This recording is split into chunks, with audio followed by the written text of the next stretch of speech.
a 2, a 3. Yeah! Hello, everyone, and welcome to the very humble finale of a very humble holiday. This will be part 4 and the final episode of this year's holiday stream, and we are going to get up to some real hijinks tonight. This has been hijinks. Meant to say hijinks. We're already off to a great start. We're already off to a great start. Hydrating is important, so yeah, get your high drinks. Get yourself high drinks for the high jinks, because we're going all out tonight, everybody. We are going all out. I'm so excited. This has been such a fun experience. We haven't, it's been a minute since we were on Twitch, so our return has been really fun for me. I hope y'all out there in Chatland have been having a great time. And we are ready to finish things out strong here tonight. So before we do, let's hop over to Ned to find out what our giveaway item will be tonight. Go, Ned! Oh, man. We got some great dice for you tonight from our sponsor, Modern Artifice. Wait till you see a look at these humdingers. They are Cthulian hollow metal dice. For the eldritch monster in your life. Yes, and they are a sterling silver color. The numbers are gold. They are hollow, and the best part of all, they jingle jangle for the Christmas holidays. Unfortunately, Kazi, they are not for eating, but let me not say that. With the right attitude and determination, anything is possible. So you live your dreams. Yes, there we go. Modern Artifice is not responsible for swallowing the sharp objects of the die. Yes, indeed. So yes, as we draw so much closer here to the end of our stream and to that holiday season where I hope everyone in attendance here will be able to have a nice relaxing time over the holidays. But as we make our way into the final episode here, we've had a certain theme run throughout this show, and that has been that Mariah Carey has always been on our shoulders. I feel like throughout this stream here, and that is because I think Guilty as Charged, I think it is my favorite holiday song. I think it is undeniable. It is as popular as it is for a reason. Okay? It's not only my favorite holiday song, it's my favorite all-time song. That's exactly it, Tyler. That's exactly right. Mariah Carey Christmas song. That's exactly right. It's one of the best songs ever written. I have crushes on all of you, but for some reason, that just made me go, Tyler. And I know, listen, art is subjective. So if you are not a fan of Mariah Carey's perpetual hit single, All I Want for Christmas Is You, which has been number 1 on the charts for 2 decades now, then sure, then that is your prerogative. But I do love it. And so that leads us to sort of our icebreaker question here tonight. What is your favorite holiday song? We know mine and Tyler's now. So yes, to quote, I gotta shout out Sierra Berry in the chat real quick, who says, "If you're not a fan, congrats on being wrong." You're allowed to have the wrong opinion. Okay, it's undeniable, dude. It's okay. I will jump in because Abster Pointo, 1990, same. Oh Holy Night. Oh Holy Night is a classic. It's my favorite. That's a good one. And I have a really great story. I love Oh Holy Night. I think it's the most beautiful Christmas song. And when I was in high school, my gay best friend came with me one year to do one of my family traditions, which is we would always go up to Richmond to see the lights at the James Center? Is that what it's called? And it's like a whole lawn of lit reindeer, and you have to go through and find Rudolph. There's only one. And then inside Oh, sorry, Campbell. We lost for a second. Oh no! Okay, you're back though. You're back. Sorry. Okay. Let me make sure I'm plugged in correctly. No, I think it was me. I was messing with levels on the back here, so I think I borked something. Sorry. Bork. Oh no. And now she's gone. No. Oh no, we lost her. Oh no, we were doing so well. No. Well, it's not a Twitch stream with the goons if we don't have some technical difficulties. Gosh darn it. Okay, well, while Trevor's figuring that out, since there are other people whose opinion I care about right now, I like a lot of weird ones. I know it's very controversial, but I actually really love Simply Having a Wonderful Christmas Time by Wings. Yeah. Which I know a lot of people are like, I fucking hate that. And like people hate it for the same reason that I love it, which is the glittery synth in the background. Campbell is making the saddest face, but Campbell, don't say anything yet because I have to put your stream back in. We'll have her back momentarily. Yes, we will. Here she comes. She had to visit the North Pole real quick because some of the other elves needed tips on making the perfect presents for all their assigned children. Okay, there you are, they Campbell. Had to contact Campbell. that reads. That'll play. Yeah. That makes sense. Unfortunately, yeah, the Saint Nicholas often pays her a consulting fee to make children feel happy. So absolutely on how to make children feel happy. So we all elves. Understand. She's a bookingist. She's the bookingest person I know. Campbell, you're back in. You can say things again if you want to. Okay. Gee whiz! Okay. Where did we go to? I can't help but feel partially responsible for that because I was the one who messed up your sound, and then I called it out, and then you tried to fix it, and then you were gone. All right. It's all right. Am I back? You are. Did you say your favorite Christmas song while I was away? So I don't really have. My answer is gonna be long and rambling, as they often are. But I did drop the first sort of tent pole of my answer, which is Simply Having a Wonderful Christmas Time by Wings, which I know a lot of people really don't like, but I really like it. I love it. It's funny. I love it. I know Trevor is one of those people, as you can tell from his face. Yeah. Yeah, look at his face. So yeah, he cute. likes Mariah Carey, but he can't stand the Wings. Dude, it's Paul McCartney. How do you dislike Paul McCartney? I know. I know. Listen, I love Paul McCartney. I love Wings. I genuinely do like Wings. But I don't know, dude. It's just so repetitive. It's just so goddamn repetitive. Sorry about it, dude. It's Christmas music. You listen to it. I know. It's all subjective. It's for all like 3 months out of the year. You listen to it. We're all just expressing ourselves, and you listen to it right. ad nauseum for Everyone a number is of right. months that grows every year as the Christmas behemoth becomes more and more commercialized and non-denominationalized. Eventually, we're just going to be listening to Christmas music every day except Starting in Halloween. July. Yeah. Everything up early. I used to draw such a hard line around Thanksgiving. Like I wanted Thanksgiving to have its territory. Me But I've too. We largely lost given that up battle. fight. Yeah, we lost. It's over. They're starting to listen to it in October now. Oh my god.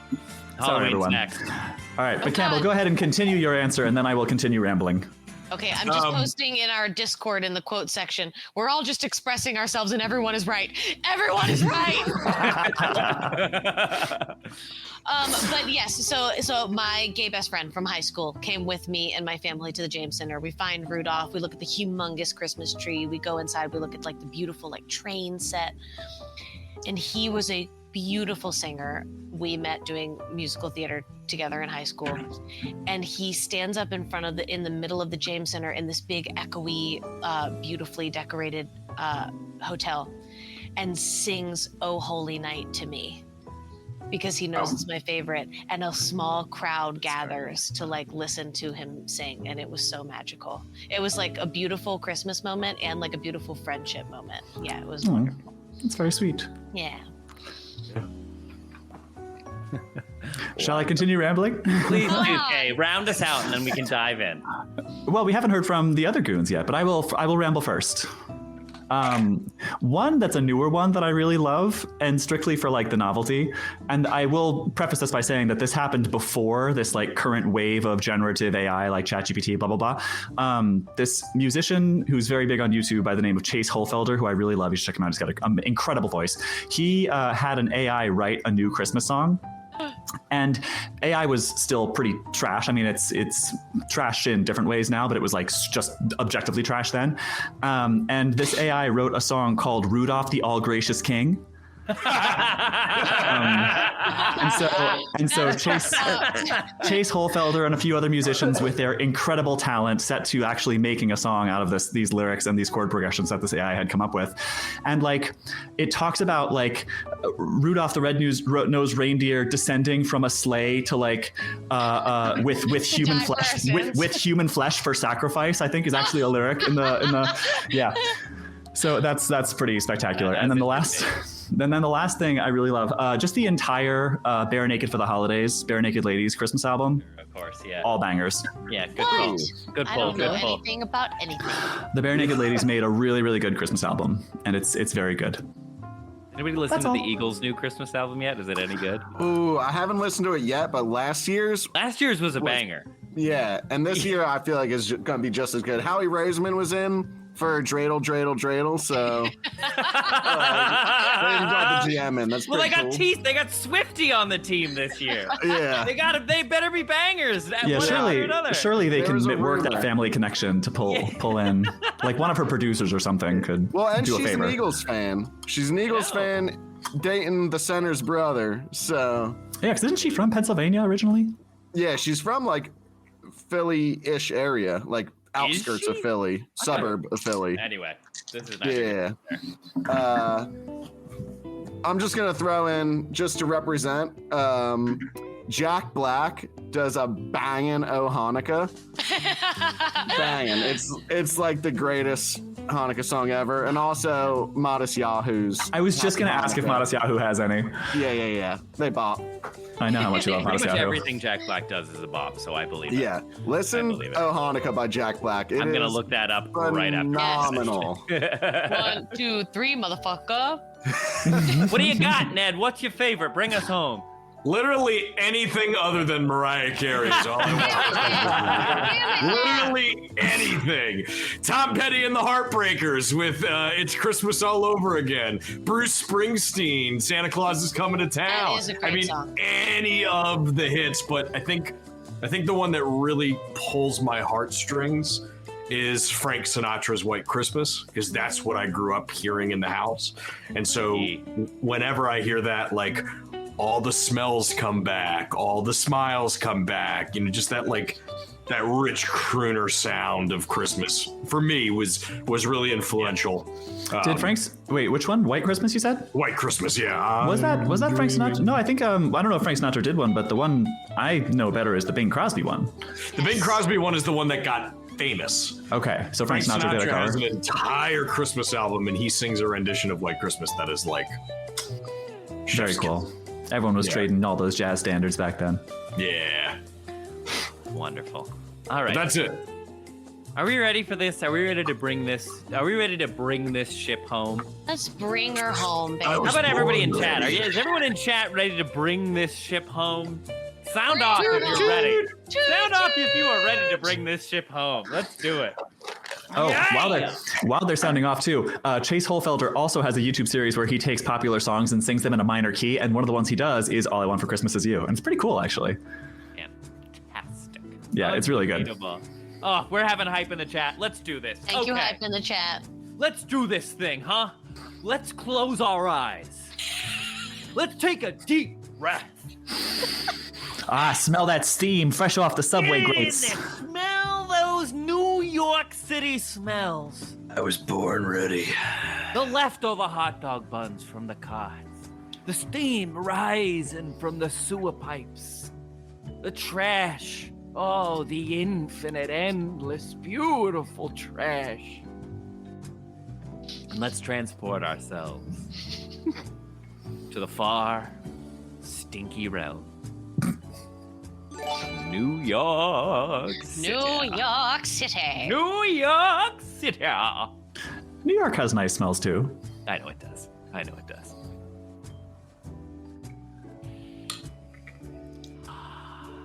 When last we left our heroes, who recalls? It was a jam-packed adventure last time. Oh, Who gracious. remembers? We were in the sewers, and we came upon some cats. A journey through the sewers, the seedy underbelly of New York City, where we saw the seediest of them all, Tabby Genovese and his criminal empire. Who was the cat? Tabby Genovese, yes, in the employ of the thought previously dispatched Alfonso Alligatori. Yes, they had started up their old catnip trade again in the sewers underneath the park. Well, speaking of rats, we were led there because of Ronnie the Rat, who told us to find the king of things forgotten. The king of things forgotten, is that one? King of what's forgot. Who just sort of like told us, go look for him, and then we happened to find our way to Tabby Genovese and Alphonse Alligatori. Yes, my old nemesis. Defeating Alphonse Alligatori in his lair and disbanding the catnip organization, you then, Ronnie had told you that you could find the way to the King of What's Forgot at a place where 5 angels sing as one. And these pipes coming out of the wall, if you got the right angle on it, the rocky face of the wall shaped around the pipe seemed to take the shape of faces, and the waters there as their metaphorical voices pouring forth. And so you went down a huge slip and slide down to the lair of the King of What's Forgot, who in fact was the very rat that you met at the beginning of the adventure. Who could have guessed? It's just like the Wizard of Oz. Like, why didn't you just tell me? I could have just clicked my heels 3 times. Because we can't fill an hour-and-a-half movie that way, Kay. You wouldn't have believed me. The Eagles just carry them to Mordor. Well, is actually, there's a lot, because there were a lot of forces around. It would have been really easy to intercept them. Sauron would have just zapped. He would have seen them coming a lot of the way and dispatched the Nazgul on their fell mounts, which, if not at least a match for the Eagles in great numbers. Not to mention the gates at Morgul. I mean, that would have been hell to go through. But anyway, that's neither here nor there. Story of 2 gay hobbits. Mr. Frodo, I'm so cold. I can't quit you. What if we just cuddled for warmth, Mr. Frodo? I love him so much. Oh, I would marry Samwise Gamgee. Okay, all right, okay. That's enough. Go on. I can't carry the ring, Mr. Frodo, but I can carry you. You bet your sweet bippy you can. But anyway, we defeated Alligatori. You did. We descended to the King of What's Forgot, who suggested that we take his industrial snow machine. You're damn right. Right? Because, yes. So he posited the reason Queen Vespa was making her new real estate empire here in the park is because it was unseasonably warm. Yes. And so he happened to have a discarded industrial snowblower in his sewer monastery that may be able to swing the tide in your favor because you were so soundly defeated the first time you went up against Queen Vespa. But now with this new tool, the odds maybe are swinging in your favor. I got a ball bearing in my make-pack rubber band powered revolver for each member of the ExxonMobil board of directors. Hell yeah. I think Blitzen is going to look at Tracy and just go, I'm going to try to take one out of your playbook here, but... And he looks at the snow machine and he goes, I think it's time Vespa cools off. Hey, not bad. Very good, Blitzen. Very good work. Very good. A little front door, but you know what? You can work. I think you got a good promise. You got a lot of promise, kid. It shows promise. Well, now, my friends. Is that how he talks? I can't remember now. That was how it is now. And if you're watching this in sequence, back to back on YouTube later. No, you're not. No, you're not. Okay. And alas, my friends, our time together is growing short at last. I have enjoyed so much meeting all of you, and can see bright things in your futures after leaving my humble home. Is his name actually Ronnie, or was that a cover? You can call me King of What's Forgot, you sir, please, master. Your Highness! Yes, very good. Would you also happen to have in your stores of What's Forgot anything that would make a superb birthday gift for a 10-year-old boy? Well, as they say, one man's trash is another rat's treasure. and one man's garbage is another child's delight. Let me see what I got. And he dives into you'll recall, like, his, like, sort of, like, kingdom and throne. Oh, and also don't, Alan, turn around. Okay, Omirah. Deer will, like, pull Alan aside and will be like, Deer will just put his eye patch on him. Things are about to get a little Yes. hairy, and we're gonna need you to sit on the sideline and just make sure you don't get hurt, okay, kid? So he the king of, so Alan turns his head, and the king of what's forgot dives into the huge pool of pile of detritus, just like discarded things from eons past, piled here, just deposited here by the flowing currents of the sewers over generations. And he dives in for a few moments, and he pokes one head out, and he's holding like a bent, misshapen, rusty tuba, and he says, nah, too loud. And he like throws it away and dives back in, and then pops back out, and he's got an old Furby, and he waves its hand in front of the little motion sensor on its forehead, and it goes, says, "Kill me." It says, "Kill me," and he says, "Too quiet," and he throws it and dives back in. That's discomforting. And then finally, you see him like Bugs Bunny traveling under the ground. Like you see a moving hill moving down the side of the detritus pile, and finally, he pops out right in front of you, Omirah, and holding in his hands, he has what looks like a fishbowl full of that he is sort of like makeshifted into a terrarium. Oh. And sitting at the center is like a beautiful like swamp orchid. Wow. Usually these things only grow in swamps, but I guess conditions down here in the sewer ain't so different. Oh, that's fantastic. And I'll grab like from the detritus pile like a piece of tissue paper or like an old sheet, and I'll drape it over top of it so that so that Alan can't see what it is. Perfect. Okay. Hey, Campbell, you get inspiration from the gaggle. Hey! Thanks to Melodic Maria there. Melodic Maria gave you inspiration. For that you, perfect friend. joke, she says. Oh my Cash it in, cash it gracious. Okay, I will pocket that. And can I load that terrarium up on your back, dear? Sure can. I'll strap it down, wrapped in a little sheet. I'll strap it onto Deer's back. Deer looking like Atlas with his hooves holding the glass. Can I tone around now? You can open your eyes now, Yeah, you're Alan. good, kid. Thank Go you for ahead. your Are you patience. sure? I don't want to spoil it. No spoilers. You're I thank promise you I don't very want much to for get your patience. spoiled, Omirah. I know. We want to preserve all You can look now, kid. secrets.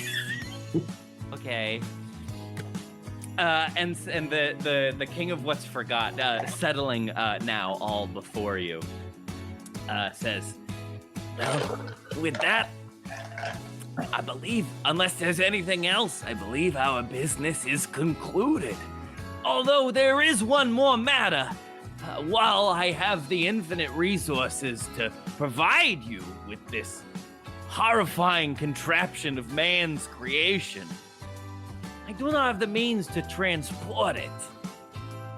Yes.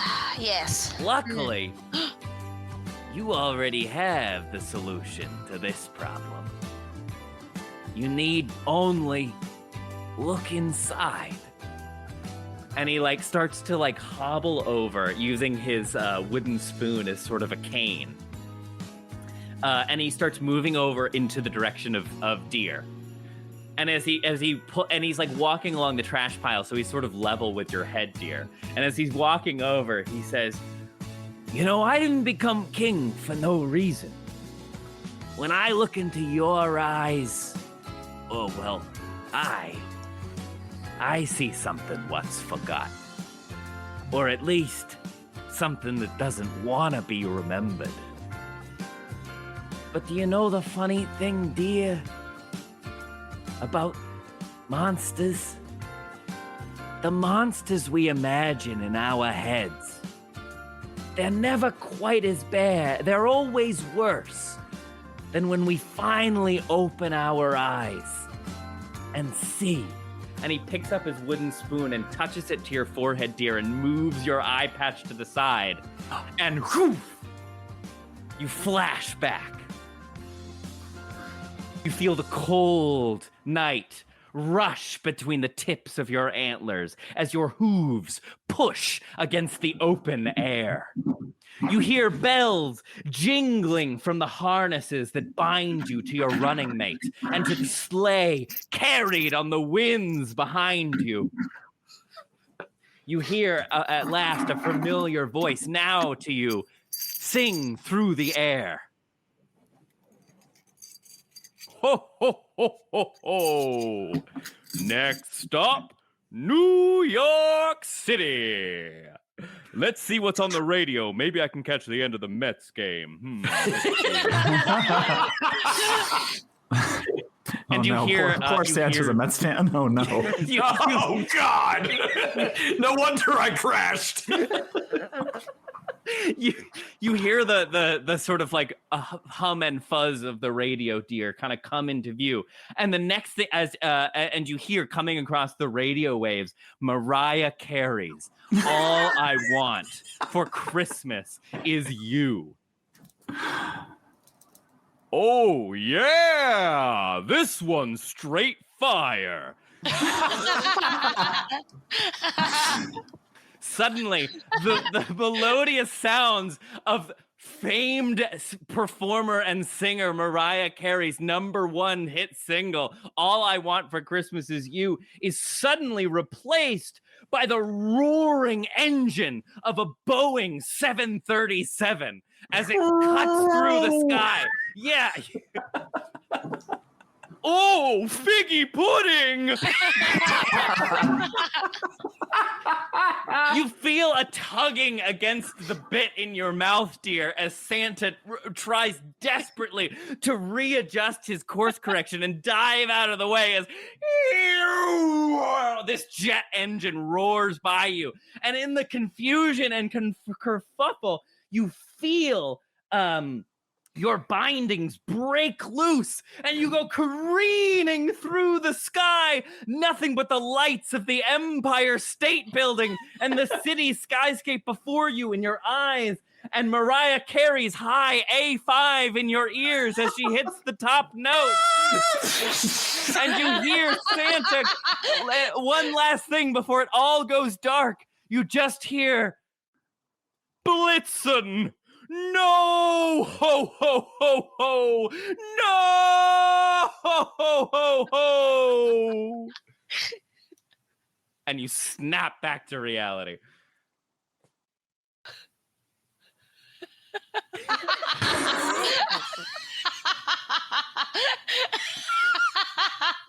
My God. I'm fucking Blitzen.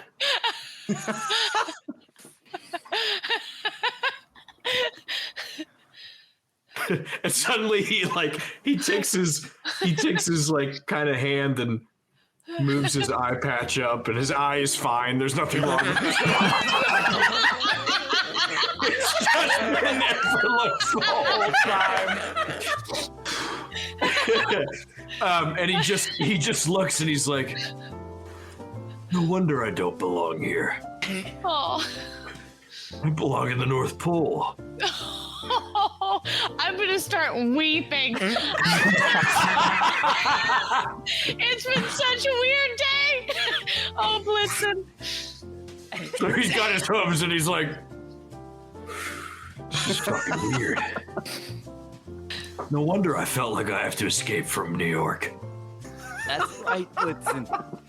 You need it back at the North Pole. But first, there's one more job for you to do here in the city. That's right. What do you say? Job. What do you say we string you up, old boy, and you tow your friends and this machine up to where it can be put to some use and save that little kid's birthday? What do you say? Just used to it now. I say that I've got a fever, and it's time to kick some ass. So memories restored, Blitzen, you can cast Fly on yourself and any creatures within 5 feet of you. Fly? Fly. Holy shit! Your mystic powers restored. I love that. Your origin as one of Santa's vaunted reindeer finally coming back to you. You can cast Fly on yourself and anyone within 5 feet, so you can get everybody out of the sewers. Oh my god. That's awesome. So Deer, Deer just kind of like, he kind of spreads his hooves out and he's like, Tracy, strap me up. and like we'll kind of like get like in that kind of A stance with his legs for like leather or whatever Tracy can find to wrap up the Plenty the of sleigh. stuff. Yeah, you could put together. Yeah, in fact, that's great. Tracy, why don't you give me a sleight of hand check to like pull some trash from this huge pile of discarded things and like put together a makeshift harness for this makeshift sleigh you're going to be pulling back to the surface.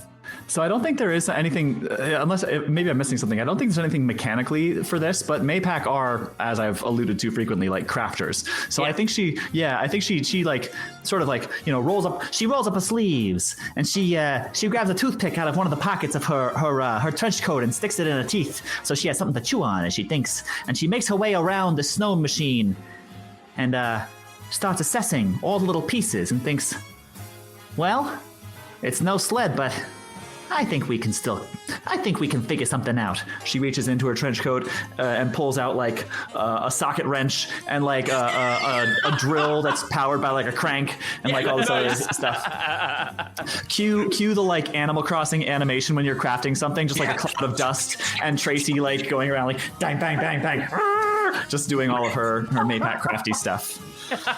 Straight up. It's Tom like one of those lifting it. cartoon dust clouds, and you just see sometimes her head pops out, sometimes it's her hand with a hammer. Exactly. Yeah. All right, what did you want me to roll? Do a sleight of hand check to like put together a makeshift harness here. Sleight of hand. All right, here we go. Wow. Well, actually, no. I take it all back. She trips on her trench coat and hits a head on something. That's I get a what is that? A 7.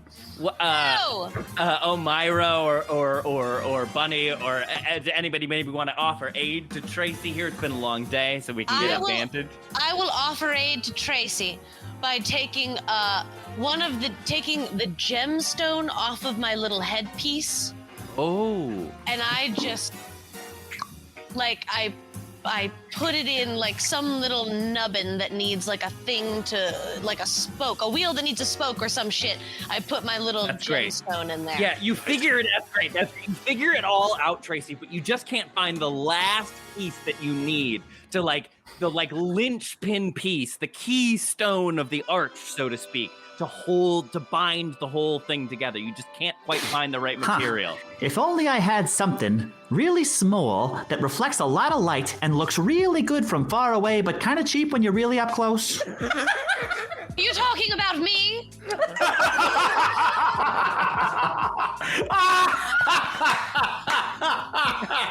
Oh. Oh, that's gold. Yeah, that's great. That's great. That's perfect. So Omirah offering this gem to bind the whole thing together. Yeah, it sits right on Deer's chest. It's like the central harness where all the straps come around and link up right, at the front of his chest. You have your gemstone right there, Omirah, like Rudolph's nose, ready Brilliant. to guide this sleigh through the foggy Rudolph. night. Shit, that guy owes me $10. He sure does, dear. He sure does. He's hoping you'll forget. Anyway. So yeah, you're Dear hooked never up, dear. forgets. Are you ready to fly again? You bet your sweet bippy I am. Yeah. Take us through it. What's it like? So he like flicks his cigarette off, and his hooves, he like gets in this A form, and he starts like he starts one hoof, he's like kind of beating like a bull when it's getting ready to charge. And slowly but surely you see out of the right hoof, this dust starts to putter back, and it looks like freshly fallen snow right on a Christmas morning, and it sparkles and it twinkles, and then as it's flowing back, kind of like Winnie's eraser dust, it starts to fly around, and it starts to enwrap each and every one of us that's like within 5 feet of him, and you all look at your hands and feet, and there's like this I almost said eraser dust again. There's this white snow that's kind of like just floating out, and it looks like this miracle snow dust, and he just goes, "On Dasher, on Dancer, on Prancer," and he starts going through the And you start to hear the creak of the metal of the snow cannon, like inching along the ground. Yeah, as he rakes and pulls and on rocks. Cupid, on Donner, on Blitzen. Yeah, the front of the sleigh legs come up and then back down to the ground, and then up a little more, and then back down to the ground. Yeah, and he's just getting his bearings, and he's going, and then his feet start to go off the ground and on the air as like each one of the hooves hits, like has a bounce to it. Yeah. Alan is sitting, he's sitting over your shoulders, around your neck, holding your antlers, looking down at the ground, going, you're doing it, you! You're flying! Hang on, kid, this might be a bumpy ride. Yeah! And you take off. Awesome. And you take off, pulling the snow cannon behind you like Santa's sleigh. And the rest of you as he gets in the air, he's like, "Tracy, I'm gonna need you to man that cannon."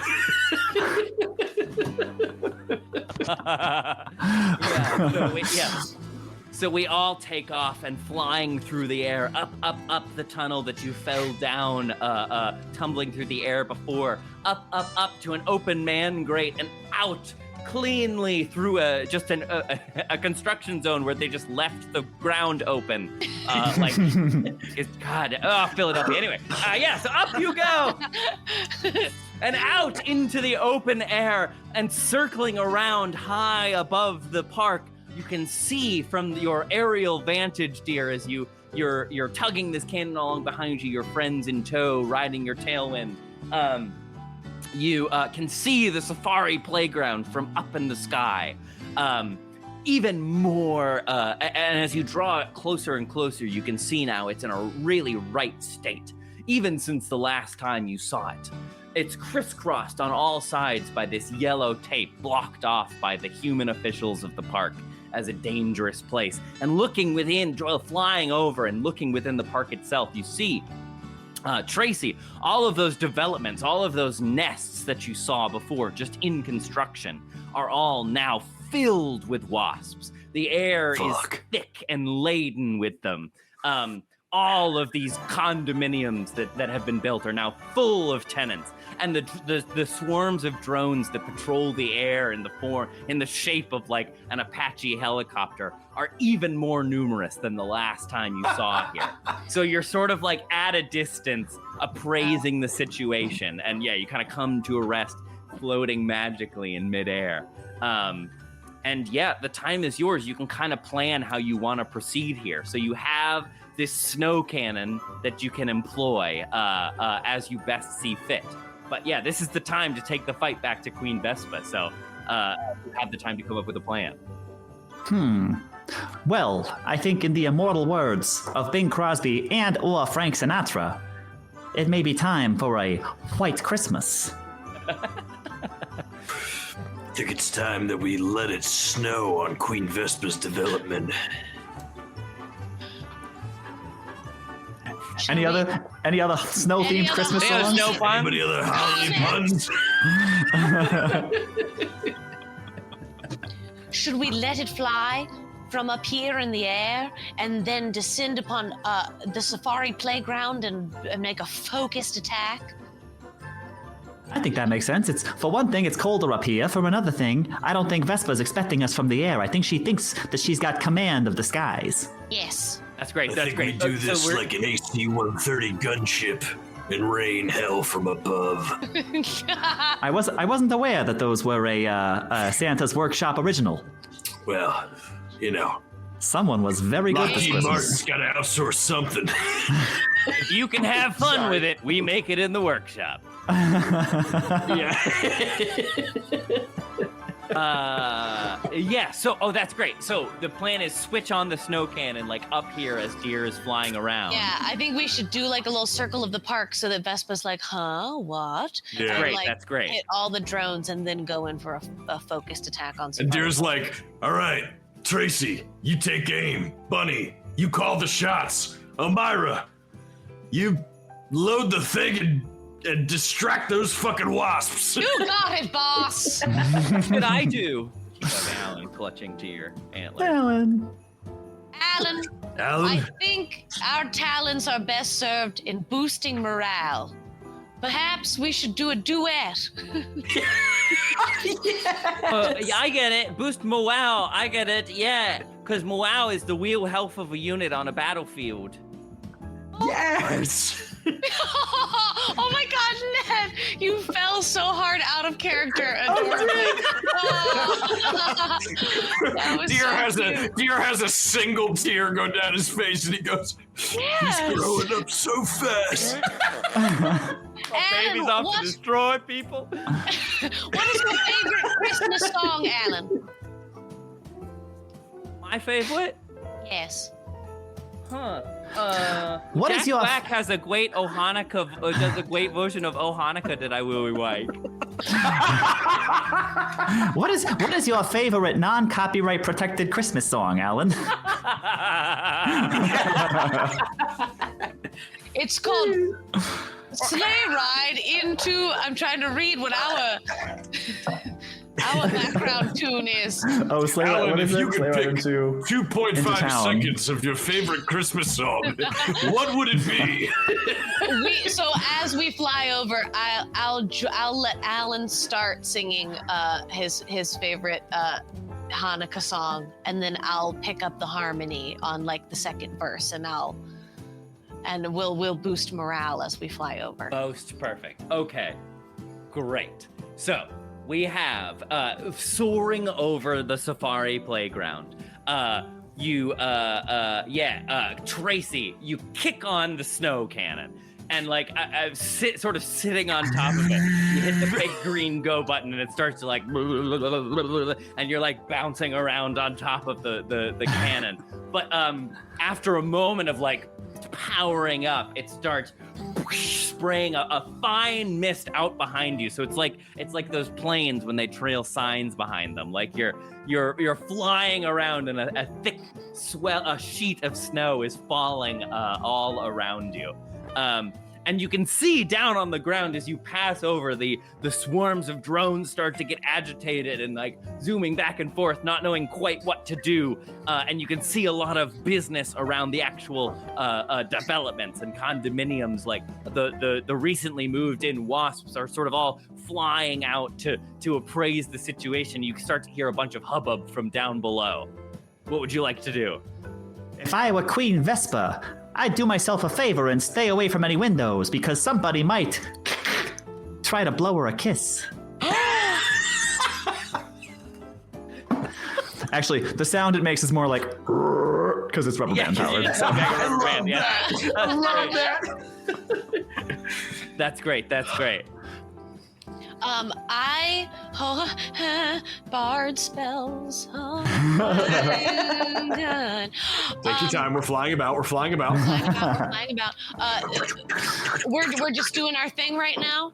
Yeah. Okay. So you do a few like passing runs over the park, and eventually all of the wasps that were that were sort of like the tenants that just moved into these houses immediately start, as the snow begins to fall and eventually start to settle and accumulate on the ground of the playground.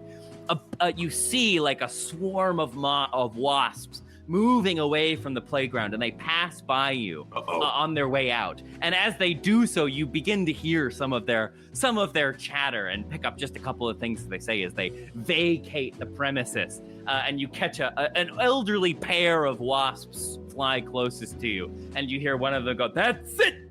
I told you we should have moved to Florida!" And they are all, they just seem to be carrying on their way out, like they're leaving the premises. Nice. Are we probably can't see Queen Vespa from where we are. I still have one of the voice mods on. No. Oh no, you don't. You don't. No. No, the chat was just taking bets on whether you were going to leave it on. I will. And if you did leave it on, then I will, not to tell you. I will.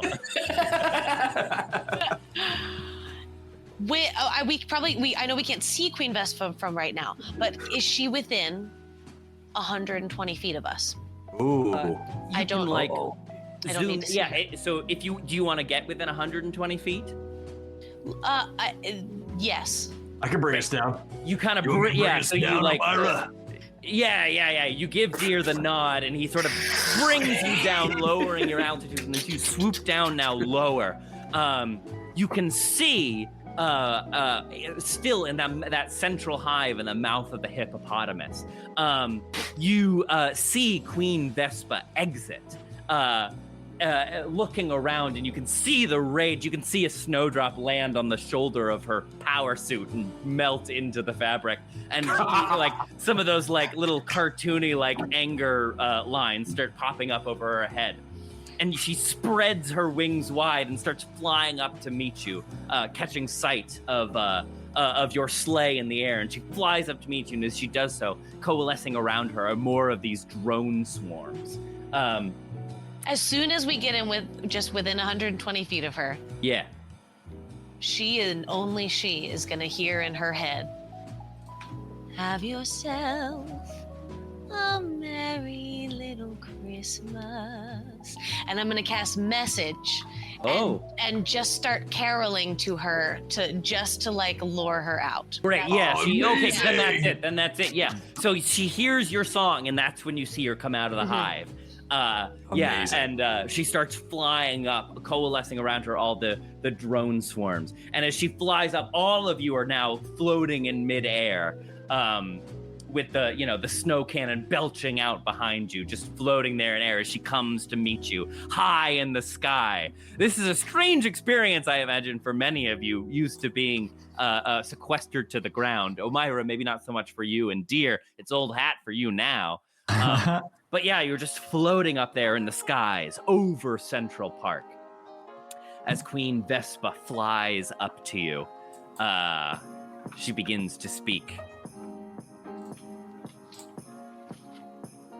No, my profit margins! What have you done? What have you done? Trevor, only because you're gonna be so sad later on, your voice changer is not on. What? Yeah. So was it not on when I was doing all of Santa? No. Oh, there was Santa stuff.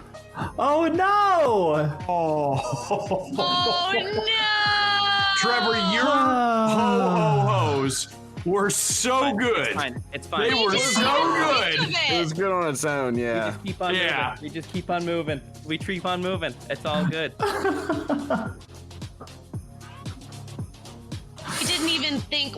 There was nothing we were missing good. with Santa.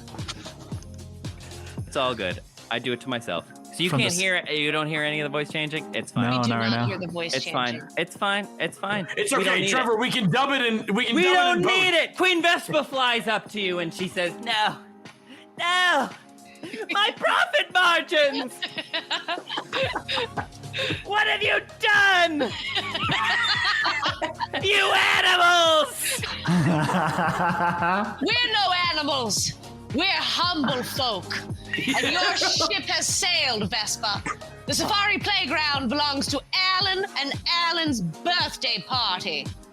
Oh, so you think you've won? Is that it?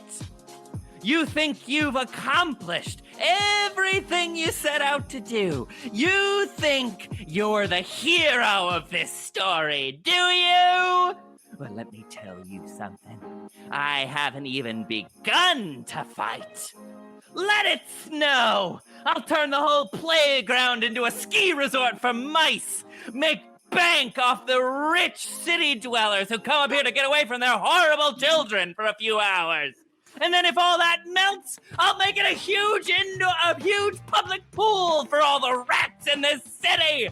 You can't stop progress! And you can't stop Queen Vespa! Drones! Killer Queen Protocol! All the swarms of drones, all like, they're sort of circling about in various ways of going. And then all of a sudden they all stop and the noses of their attack helicopter forms turn and all to face you all at once. And they say, target acquired. And they begin to swarm and coalesce, all forming into one huge shape. An arm, a second arm, 2 legs, and then a head emerges up out of the torso as like a Gundam made of swarms of wasps takes place, and it comes to settle behind Queen Vespa, who floats. It's like Voltron. And she says, "You've gone far enough. Drones, finish them!"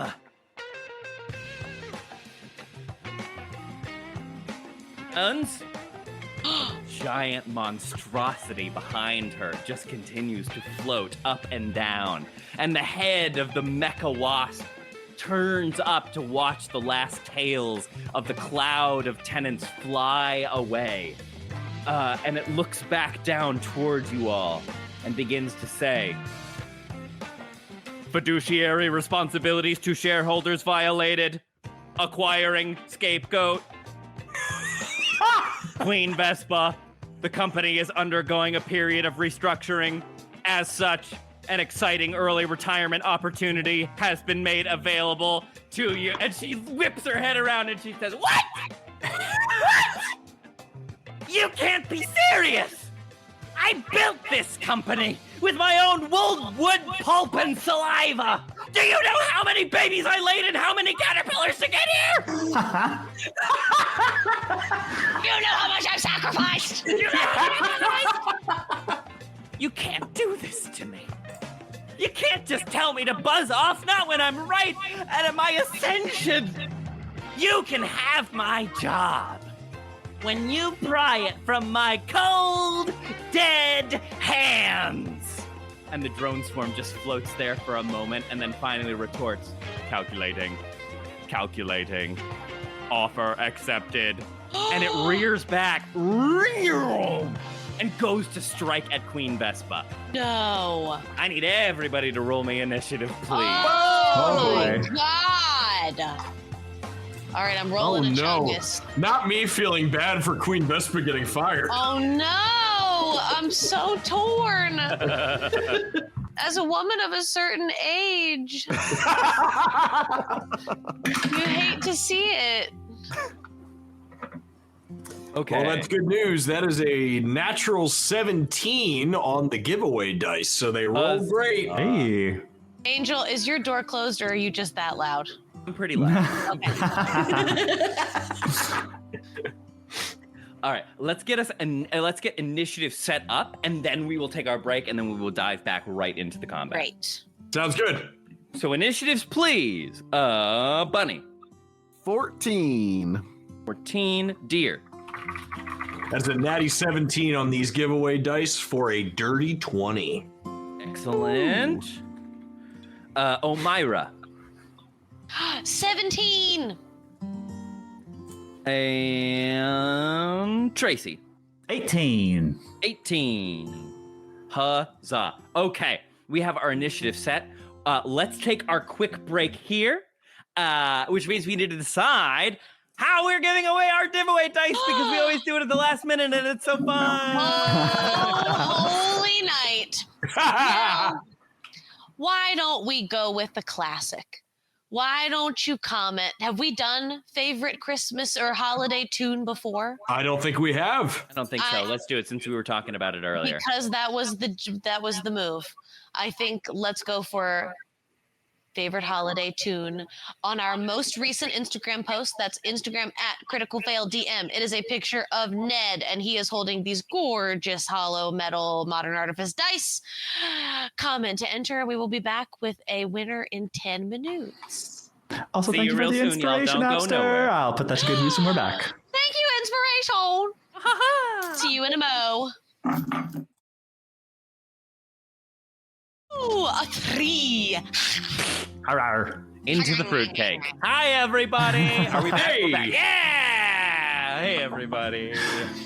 Hope you had a good break. We have a winner to announce. Campbell, would you please do the honor? Boy, do I. I am so thrilled to announce that upon the roll of this Chungus die, Chungus! we have determined that the winner of today's giveaway with the favorite Christmas song, Simply Having a Wonderful Christmas Time, is Taylor Asbury, Yay! aka Teacup Tempest. We are so Huzzah! excited to send you, our sweet and loyal friend, these hollow metal Modern Artifice dice, and also we are going to throw in for you the whole Goon Weapons pack of stickers. Solely in recognition of your excellent taste. It's true. The whole Goon Weapons And don't forget, pack, designed Great by Scott! and Great Scott. Designed by Actually Anne, with the great sticker design by Lazy Fire. Congratulations. Yay. Teacup was also one of the friends who came and visited us at PAX, and we had such a great time. So yay, happy to send out a gift. Yay. Yeah. Huzzah. Huzzah, huzzah, huzzoo. Sierra Berry says, your teacup shall be full of dice. I love that. Your teacup runneth over with dice. Your teacup runneth over. Huzzah. Well, congratulations to our winner. Yay, hazoo, huzzah. And with that said, we Where return were we? to our heroes in a life or a battle over the very soul of a young boy. That boy's soul. Oh, wait a minute. Boy's Soul's on the soul line. is mine. Anyway, Enunciation is very important, kids. Yes. anyway. So is yeah. punctuation. So yes, seemingly, we have another GM disadvantage. Curses. Foiled again! Curse you, creme de la Emma.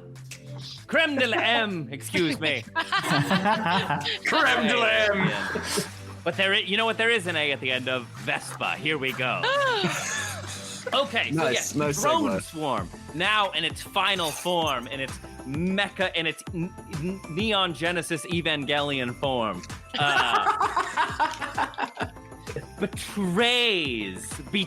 betrays Queen Vespa and has fired her from her duties as chief executive operator of Queen Vespa's Imperial Real Estate at the last minute here.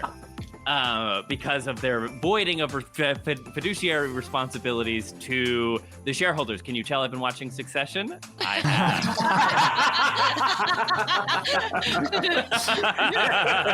Oh, my Lord. Somebody's binging Succession. It's a good show. But yes, here we go. We are diving in here. She dodges nimbly out of the way of their first attack, but you can see splashed across her face the look of abject fear in her compound eyes. As we head to initiative, Deer, you are first. All of you are in the skies over Central Park for this battle. Oh my gosh. Like the last battle in the Peter Pan world in Kingdom Hearts, where you get to fly around and fight Captain Hook.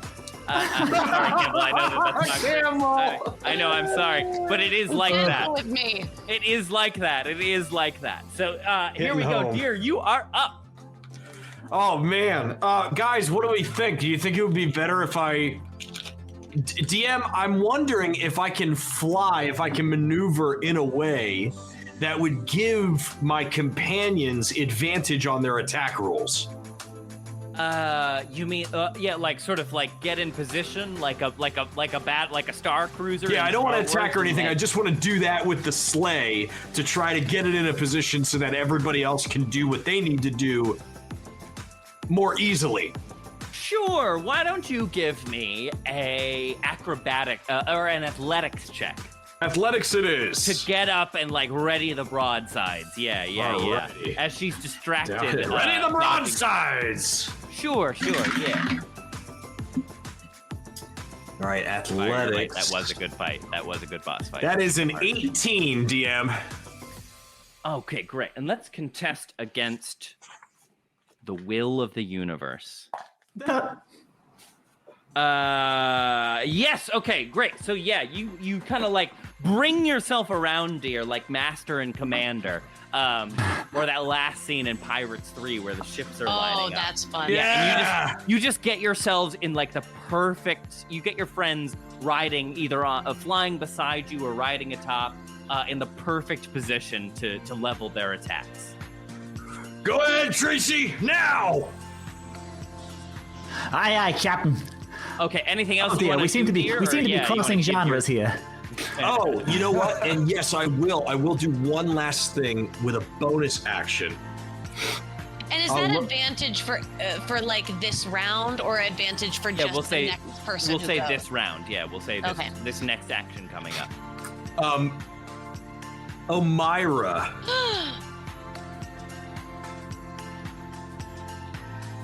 Oh, wait. Hold on. Hold. What do you got, dear? What do you got? We're flying high in the skies above the Big Apple. There's a swarm of wasps in the shape of a Gundam bearing down on you. What are you gonna do? I got it. Okay, so I'm gonna look back to Omirah and go, "Oh, hey, Omirah, give him hell." And I'm gonna cast Rally on you, and you're gonna get temporary hit points Ooh! as soon as I can find the damn dice. All right. You are gonna get 7 temporary hit points, Wow! Thank you muchly. and that'll be the end of my turn.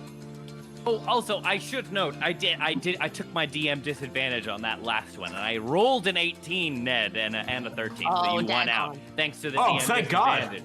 So thank you, there, creme de la M. You have set deer and our heroes up in the perfect position. Okay, next, Tracy, you are up. Omirah, you are on deck. Thank you. Okay, so I do think I'd want to point. I was planning on using the snow cannon for more of a area of effect sort of attack, but I think maybe I'd like to try to focus it directly at Queen Vespa. Firing on Queen Vespa. Yeah. Are we firing on Queen Vespa? That was your first instinct. Well, that's what I'm doing. What are we all doing? Take her down. All right, Vespa. The gravy train ain't coming. You're over a barrel. So I'm gonna try to. You're over a barrel. That was one of the ones where I had to put it in my little notes and then also give myself the translation. So I have over a barrel in parentheses. Fucked. Roll away, okay. What am I rolling? To hit. Yes, You're but trying like to hit with your. no, with the snow cannon. Oh, with the you're trying to fire the snow cannon. Okay. Yeah. Yeah. So to aim the snow cannon. Okay. Oh. Yes. Oh, okay. I'm going to take advantage of the clever maneuvering that Dear Blitzen just gave me. Yeah. So yeah, it's a huge spray. So you could douse, like they're kind of entangled with each other at the moment. So you could douse both the sort of mecha and try and hit Queen Vespa. She's a tiny target at the moment. Yeah. And the wasp swarm is a huge target. So you could probably get both of them if you wanted to try. So why don't you roll? I don't want to antagonize them. Is there any chance I could do like I could use my Maypack tinkering to focus the stream, as it were? It's a snow cannon. Well, you could try, yeah, if you want. You could try. Why don't you do a sleight of hand check to like get just the right angle to like line up the shot to only hit Vespa. Historically, those have gone very well for me. However, I do have advantage on the attack roll because of Dear Blitzen, and I do have a chat inspiration to redeem, so I'm going to use them both. Oh, hey. So chat first, the chat inspiration on the sleight of hand. That one's an 11, that one's a 14, so 17 total. 17 total. will hit. Roll damage. Oh, yeah, it's the snow cannon. So, Jesus, I don't even know. Let's just say, yeah, you fire it off, and like as you kind of turn, you know, it's been continuing to spray all over the park up until this point. You direct it around, and as you bring it around, like Vespa is nimbly dodging out of the way of like these giant swinging cloud of wasp fists that the mecha seems to be engaging to try and take her down. She nimbly dodges out of the way of one of the fists, but then just as she turns, like from the vantage of the snow coming towards her, you see her like, huh? And it like takes her and it like carries her away on the wind, the jet of snow, and you hear her voice as it carries her away. Anything else, Vespa? Or sorry, Tracy. Okay, so wait, so I rolled to see if I could maneuver the snow cannon. Do you need me to roll to hit? No, we'll just take it. Because it's just ejecting a huge volume of snow. You know what I mean? If you got it into position, you know what I mean? Well, we'll just send it flying. So yeah, like it's like an avalanche hits her. You know, you see her in the cartoon, she would look around and her pupils would get small and her antenna would like droop down. Yeah, and she just gets taken away by this bombard of snow. Anything else, Tracy? I think that'll do it for me. Okay, excellent. Omirah, you are up. I'm so torn. What you want to do? I feel for this lady. Where is she now? Did she get blown away?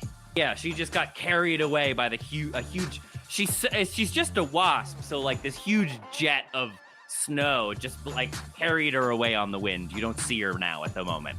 Ag. Okay. Ooh. Okay. Then I'm gonna fly my ass up to where Merry Christmas. To where like the head of the drone, the face of the drone would man would be. Mm-hmm. Yeah, it rounds on you as you flutter up, Omirah. Queen Vespa being carried away. The drone rounds on you, and as you flutter up, it says all the voices again ring out in harmony at once to say,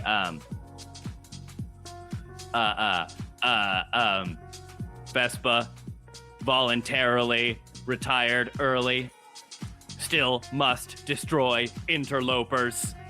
And it kind of rounds and turns on you. So what do you want to do, Omirah? Oh, hell. All right.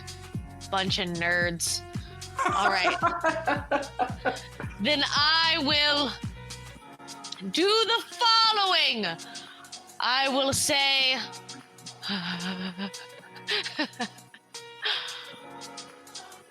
I will look at into the face of this drone, and I will have a flashback to when I was auditioning for an all-pigeon production of Who's Afraid of Virginia Woolf.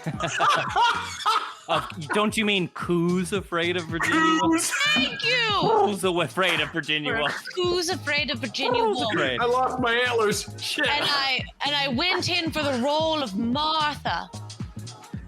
And they looked me up and down and still told me I was too old to play Martha in Who's Afraid of Virginia Woolf. And I'll think about Vespa in her power suit with her whole adult life ahead of her, and I'll feel so bad that I will look into the face of this drone and I will say, as my friend Fraser Crane once said, don't you dare gloat, you miserable little biscuit whore.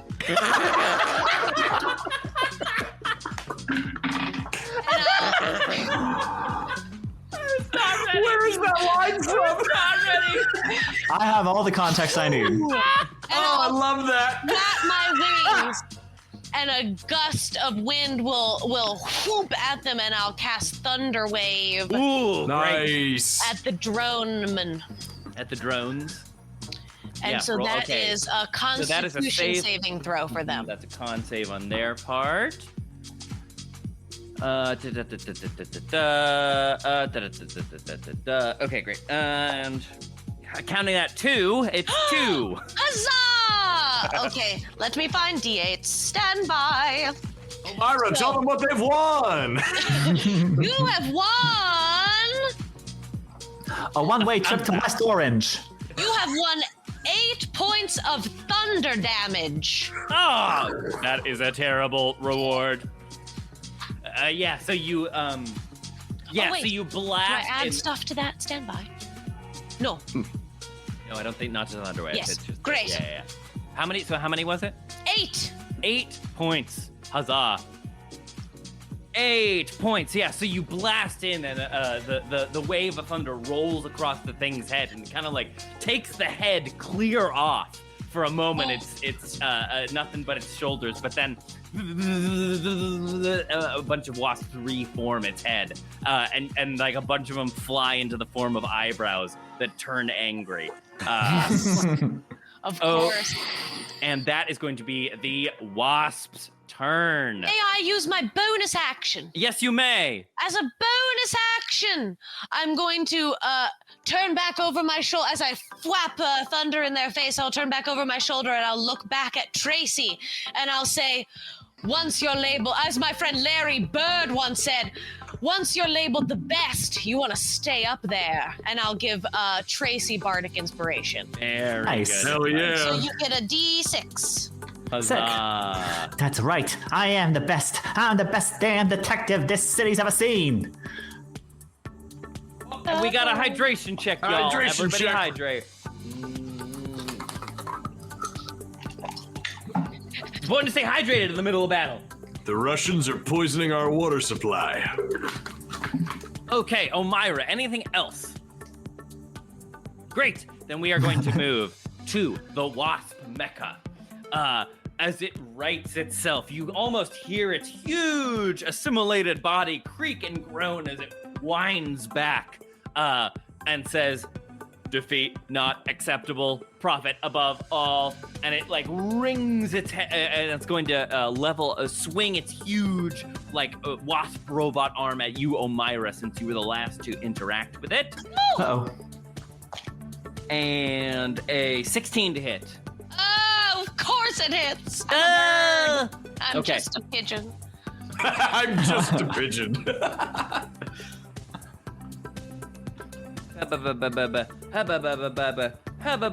16, and so we are going to do 9 points of piercing damage, please. Thank you. So technically, you only take 1 point. Ooh, Very thank good, very you, good. Yeah, temporary hit points. Yeah, the fist kind of like flies through the air, and you push it, like slams into you, Omirah. So you're like pressed up against it, like on a windshield of a fast-moving car. The fist drives through, and it is going to make a second attack against you as well, Omirah, since you're right here. That's going to be a 21 to hit. Oh Thanks. no! For 2. It's all right. I've outlived every other pigeon I've ever known by about 40 years. 12 points of piercing damage on you this time. Oh no! Yikesies. Okay, and that is going to bring us to Bunny. What do you got? All right. He looks over at Omirah and goes, you leave my friend alone. And then he just punches the closest bee to Omirah right in its little bee face. Yeah, swarming forward, attacking the wasps. Yeah, roll to hit. Tyler, I thought you were gonna say you punch it right in its little bee balls. I think That's should a be the little go-to. too small of a target for Bunny, okay? That is a nat 20! Get him! Get him! Amazing. All right. You also, Tyler, you have an inspiration, which you obviously won't need right now, but hang on to Everybody's got that. an inspiration. Thank you, Everybody's got Hexafire. inspiration. I'll use it for my next hit. Thank you. All right. Let me use my D4. Sick. That's a 1 on the D4, plus 4, and then am I rolling another D4 for the crit? Yes, roll them twice. All right, so that was a 3 and a 1, so 8 points of damage total for my 8 first points. hit.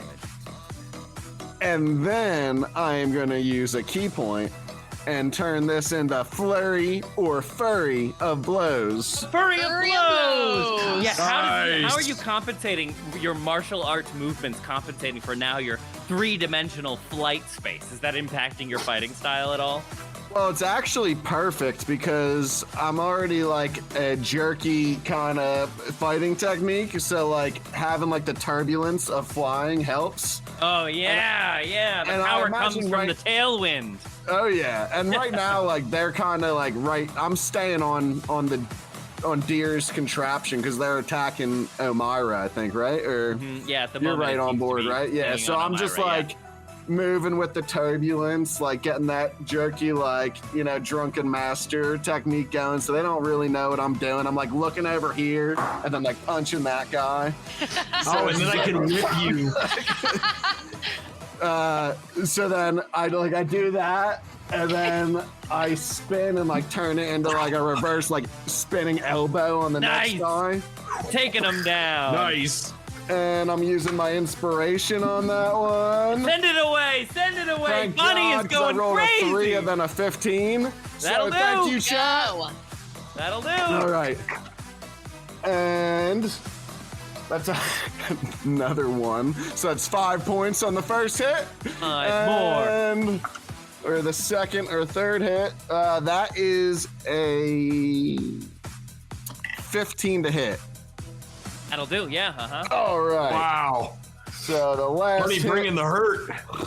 I rolled a 1 on 3 out of my 4 d4s. Dang it. So another 5 points of damage, and it like all so he went counts. from like spinning elbow, and then I think he just like back fisted the bit after that. Every time you impact Bunny, like it's just like in Kill Bill. You're just like, and every time you impact this sort of construct, just like you see like swarms of wasps just like flying off like dewdrops off of morning grass. You're sending just like scatter shot of wasps careening out into the air, flying off of this constructed monstrosity. Anything else? So then he just like turns and like puts himself in between Omirah and the wasps and does a little like Bruce Lee like Very good. Floating in the air. Yeah, very good. I do the Snow White pigeon again. Looks like Omirah's got the hots from Bunny Kaplan. and Bunny nervously blushes. That little bunny Oh, blush. like it Bambi? Like Thumper? Yeah. Oh, Twitter painted. Oh, how great. Okay, that is going to bring us to Queen Vespa. So you hear that small voice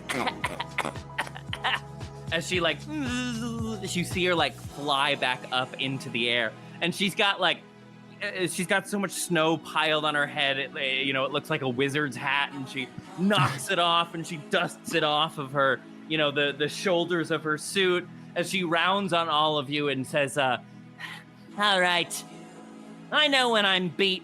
An important part of corporate life is knowing the value of a tactical retreat. I'll make you one last deal here, you hard bargaining sons of bitches. Help me take out this monstrosity, and I'll leave. I swear, the park will be yours.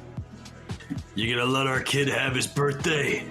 Yes, your disgusting meatbag can have his little party. I will leave and seek my fortunes elsewhere. Just help me take down these backstabbing corporate suits. He puts his hoof up and he goes, Hoof promise? She flies over and she puts her stinger up against the tip of your hoof. My weapon rests. We're friends for today.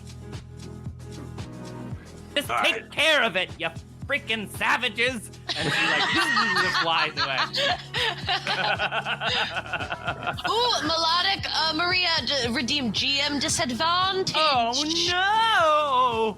All right, that is going to be her turn. We are back to the top of the order. Deer, it is you. all right, I think I'm going to... Omirah, you took another heavy hit, didn't you? I I have seen better days. Okay, I'm gonna burn another combat superiority die. I'm gonna give you another rally. Let's see if I can't give you. See if I can't give you some good heals here. Clutch, so clutch. Oh, that's 7 again. 7 temporary hit points. Thank you muchly. Okay, so he's gonna go, hang on there, old bird. You're gonna be fine. As he like flies around. Young man. Young man. And then Deer is going to. I don't know if I want to try to roll another athletics check to give advantage again, or if I want to go for an attack. It's up to you, baby. Get what do you him. got? Get him. All right, Get him. Deer will level his antlers and go on Blitzen, and just go charging at this mech. Go for it. Here we go. Oh no, what is it? No. It's a natural 1. No. Do you have inspiration? I don't. Maria tried to give it to me and she's all out of points. Damn it. Curses. With a natural 1. Uh-oh. You tear off, Deer, towards, and as you go charging forward, you level your horns to plow right through the heart of this monstrosity. But as you do so, the cloud of wasps kind of opens up, letting a clear passage through. So you fly through, but then it closes back around the harness, attaching you to the snow cannon, severing it from your body, and the snow cannon goes whoo, whoo, whoo, whoo, pinwheeling through the air, still spraying its snow everywhere, but goes crashing down to the earth. Threat neutralized. Destroy, plebeians. And the mecha continues to barrel towards you. Anything else, Deer? Oh, that's it for me. Oh no. Tracy, you're up. What do you got? Oh goodness. All right. Surely there's gotta be. Oh, Tracy, root through the old brain bag, you old loose cannon, you. Now I'm not the loosest cannon around anymore. Are they all still attached to the cannon? Literally. I think. Oh shoot. All right. Tracy springs into action. I think she's going to try to get. She's going to very quickly try to get. Grab a one of the many scraps of rope or leather or whatever, and try to like fasten. Use her Maypack tinkering to fasten some sort of like, like when they shoot an arrow and it's got a rope attached to it. Yes, She wants to fasten some kind of something like that, like tie this rope to like a makeshift bolt that you can fire out of her you got a bolt, gun. and let's say, you had some old broken Christmas lights that you would use from the harness, and you grabbed them from as it was falling. You grabbed, you've got like Christmas lights strung around your marble and like ready to go. Okay, all right.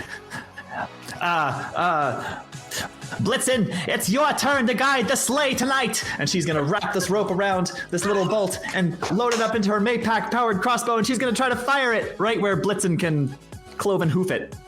Nice. Oh, great. Yeah, okay. In that case, Yeah. in that case, both. So you're just trying to fire it so that Blitzen can get a hold of it. Yes. Great. I'm trying to get him like to get a grip on us again. That's great. In that case, why don't you? You can fly too, Tracy. Well, I'm sure that. Well, but the cannon can't. So Sure. Okay. Great. Yeah. So why don't you both give me an acrobatics check to like fire this off and catch it in midair? Hey, do you have inspiration or no? I do not. You have a D6 if you need it. Oh, that's right. I do. Okay, I'll use that. Oh, okay. Thanks for the reminder. You can roll the D20 first. Acrobatics, you said? Yes, acrobatics. There we Yeah. go. To fire off the shot and then catch it in midair. Yeah. Okay, 10 on the die for a 15. This is really hard, so I'm kind of tempted to roll that inspiration die. To use. I'm doing it. Roll it. So that's so dirty 20. Hey, what do we got, Natty? I got a 14. 11 on the die, plus 3 acrobatics. It's a 14 acrobatics. What did you roll, Kay? A 20. A 20. Okay, Altogether, so yeah. the shot was really good. So since the shot was so good, I think that's enough for you to grab hold, dear. So yeah, you like send Jiminy. it flying and it goes. Instead of my foot, it like wraps around my antler. That's yeah. You miss. It's not but very- it wraps around your antler. Yeah, that's great. That's great. Yeah, so you're holding the snow cannon up by one antler in the air. Everything's fine. That's great. That's It's great. a Christmas miracle. Awesome. Santa Anything would else, be Tracy? proud. Anything else you want to do? I think that is more than I can do. So yes. That's awesome. That's great. Okay, that is going to bring us to Omirah. Okay. Well, seeing us all, struggle.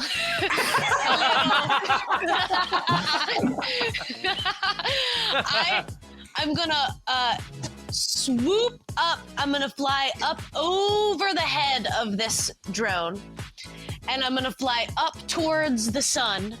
Mm-hmm. And you can see my little face, with the effort of trying to get up over them.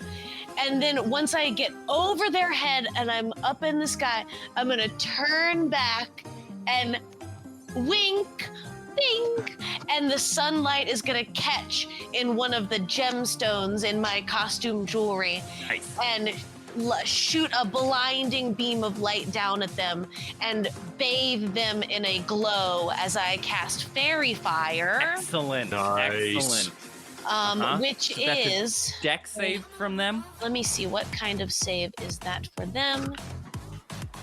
It is a deck save. Mm-hmm. Okay. Jeez Louise. So counting that 3.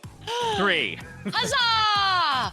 All right, so for the duration, which is a minute, they are glowing, and any attack roll against them has advantage. Oh, so this whole mecha made of thousands of congealed wasps starts glowing like the Aurora Borealis, like issuing forth from its silhouette. And it's up against the gray sky over Central Park. It's like opening up the sky, and from down below you begin to hear people go, "Oh, ah." Anything else, Omirah? My Talon attack, is that an action or a bonus action? I don't know. Probably an action. Okay, then I am done. Okay, grand. That is going to bring us to the mecha. Recently glowing. It sort of barrels down and says, multiple targets indicated, execute, multiple target protocol. And it's wasp head kind of disappears into the torso, and taking its place, it almost looks like the sort of pipes of an organ rising out, and pew, pew, pew, pew, pew, individual wasps start getting shot like missiles out of this bank of pipes out of the top of this mecha creature. Oh dear. Everybody roll me a deck save, please. Oh dear! As multiple wasp missiles Omirah, I'm right here. What? come heat-seeking missiles through the air. You said deck save? Yes, deck save. That is a. Okay. All right, what do we got? 16. That's a 16 for me. 16. 21. 22. All right, everybody's going to save, so everybody's going to take half damage. Yes.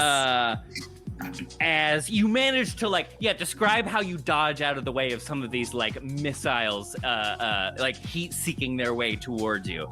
I eat one. Very good.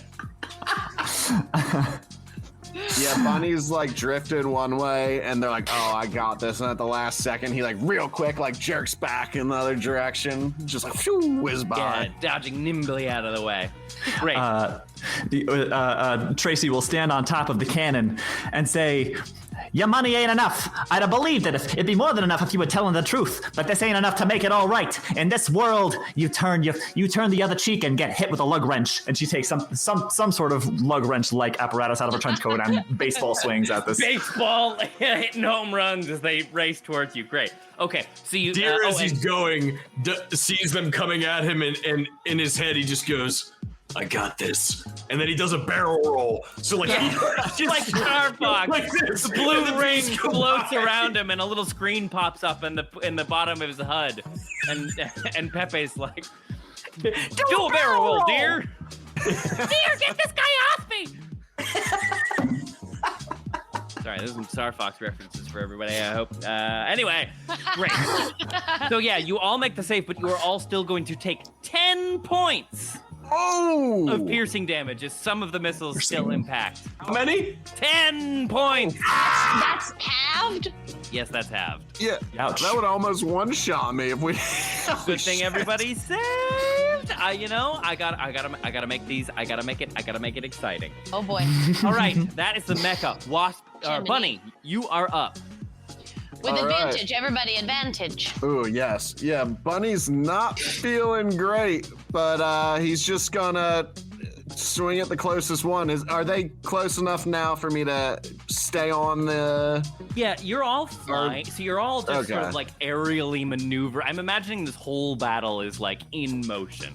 You know, Okay, just like cool. bobbing and weaving and darting and swaying over the skies of Central Park. So yeah, you're certainly in range. I'm not super keeping track of it. We're just like bobbing and weaving like Top Gun over the skies of Central Park here. So yeah, go do your thing. Beautiful. That was a 22 to hit. Yes, that'll hit. 7 points of damage. Ooh! 7 incoming. And then my unarmed strike afterwards, because I have no key points left, so no more fury of blows. That's going to be a 18 to hit. That'll do. And 7 more points of damage. 7 more. Very good. Okay. And that's it. Okay. Damn, Yeah. Bunny! Okay, so 7 more points. Great.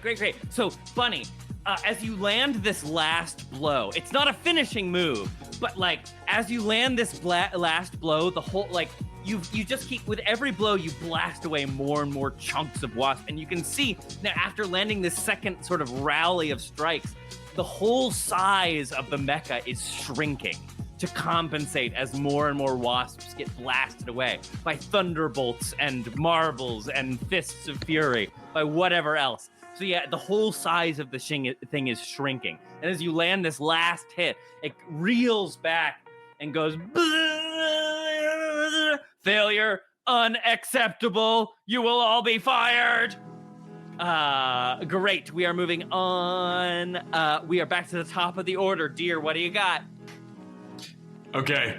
Deer is just gonna play it safe and try to do that acrobatics check to give everybody advantage. Everyone has it Again. because of the fairy fire. All right! So yeah, All right. you're good to go. For a minute. All right. And you've Deer's got a string of Get 'em. Christmas lights wrapped around one antler, holding the snow cannon with Tracy down at the bottom. And Deer just thinks to himself, how did I get into this mess? Deer is going to try to do that head-on, charge again. Hopefully Go for it. Roll the hit. Hopefully not a natural one this time. Advantage. You have advantage. I do. It's Fairy Fire. Because Fairy Fire is a severely underrated spell. Well, that would have been a natural 5 on the die, but instead that's going to be an 18. Hey, that will hit. Great. Roll them away, dear. What do we got? Ooh, max damage, baby! That is 12 points of damage with the horn. Say again, how much? So 12 points of damage goes through, and then Okay, giddy up. and then Oh Deer yeah, you will. blast right through the center, and like you impact in the front and blast out the back, and there's like a spray of wasps as you like exit out the back of the creature, charging through. And Deer will kind of Deer will like slam on his hooves and kind of skid to the side. So he'll do like a tight turn, and he's gonna action surge and go right back through the other side. Yes, come on. Very nice. Go, go, go, go, go. Okay, hold on. I'm burning every one of my superiority dice this round. Give him the horns. Yeah, give him the Right, horns! give him the horns. All right. There's a parrot in the park somewhere down below. That is a 15 to hit. 15 will just hit. Yes. Oh, thank God. Okay. And that is 10 points of damage on that hit with the horns. Very good. Yeah. And then I'm gonna burn this last superiority dice. Bunny, Deer is gonna lean back and go, "Come on, you heavy hitter, hang in there." And he's gonna give you a rally. Nice. Yes. Very good. What does that do exactly? I'm gonna give you some temporary hit points, brother. Oh, heck yeah. Heck Max yeah. hit points redeemed. 9 hit points to you, my friend. Let's go. And that's Bunny's it. feeling That'll be the end of good. Deer's turn. All right, Tracy, you're up. Omirah, you're on deck, Omirah. Let's go, Okay. Trace. With Tracy. advantage. Yes, with advantage, and Tracy's also going to try to use her insightful fighting. So I'm going to try to. I would like to roll an insight check against this swarm, and this swarm can answer with their own deception check. And if I win, I get sneak attack damage. Great, very good. Nice. So my insight is going to be a 17. 17th, that is against their deception. Correct. Yeah, that's 14. Yes, you got it. You got it. Okay. All right. In that case, I will then roll with advantage from the fairy fire to hit with. Can we say that insightful fighting was like just scoping out weak points, Sure, yeah, absolutely. and then maybe I see like a unit commander of these WAPs. Yeah, you see. So as Deer blasts through the chest of this like wasp mecha twice, you see like the form like break apart and then recoalesce and kind of break apart and then recoalesce. And at the heart of this drone swarm, you see another wasp with a smug look on its face, with a power suit whose shoulders don't go quite as far as Queen Vespa's. Sort of like directing the, like they have a look of them. Maybe they're like a CFO in the company, or or a VP, maybe. Who's to say? His initials. Common mistake. But yeah, so you sort of level on this like new head of the swarm, and level your shot. What do you got? I should have known. I knew it was coming. The worst enemy was middle management.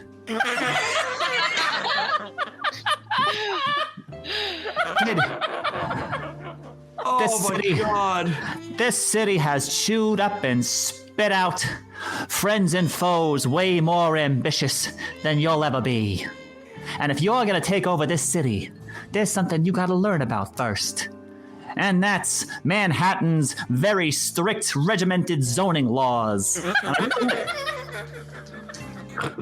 I love this character so much. Oh my good lord. That's a dirty 20 to hit. Okay, Nice. yeah, roll damage. Fuck him up, Tracy. Looks like I got your number, kid. Now it's time for you. Now it's time for me to give you a buzz. Oh my All right. God. 3d6 plus 3.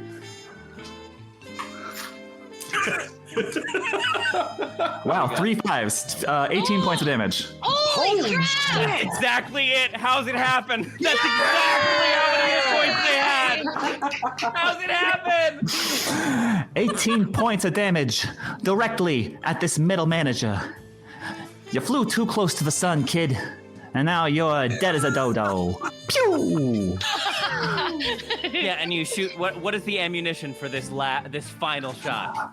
Oh, I think it's like a really lucky like cat's eye marble.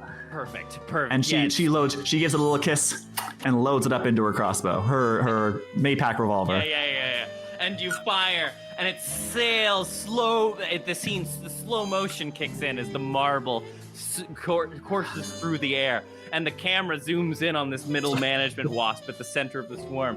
I may be 2 weeks from retirement, but for you, it's today. Pew! Yes! Oh, yes! And the camera zooms in on the middle management wasp just as they see the marble coming forward. You can see their mouth voice. Oh, fuck! And it slams in, and the whole massive swarm of wasps just poof, and they all fly off in disparate, different directions, scattered to the four winds. Congratulations, the fight is over. You have emerged victorious. I'm just picturing, like, none of this went into slow motion or anything. This was just Tracy firing off one-liners, and everyone else is like, Tracy, come on, do it. She's like, Hold on, I got one more. I got one more. Tracy, I can't hold him back much longer. All right. So yeah, you blast through, and all of the wasps just like, no, and scatter to the four winds, and you are just left in the quiet, swirling air, in the wind, the swirling winds in the air above Central Park. And Queen Vespa sort of like flutters her way over to you all. And she says, well, I must admit, this is not a situation I found myself in before, owing my life to someone twice. Once, I can say go fuck yourself. But twice... Thank you. I'm sorry that my aspirations for personal glory and wealth got in the way of your lad's birthday party. Now listen here, Queen Vespa. To quote my friend, Lady Bird Johnson. Oh, I love her.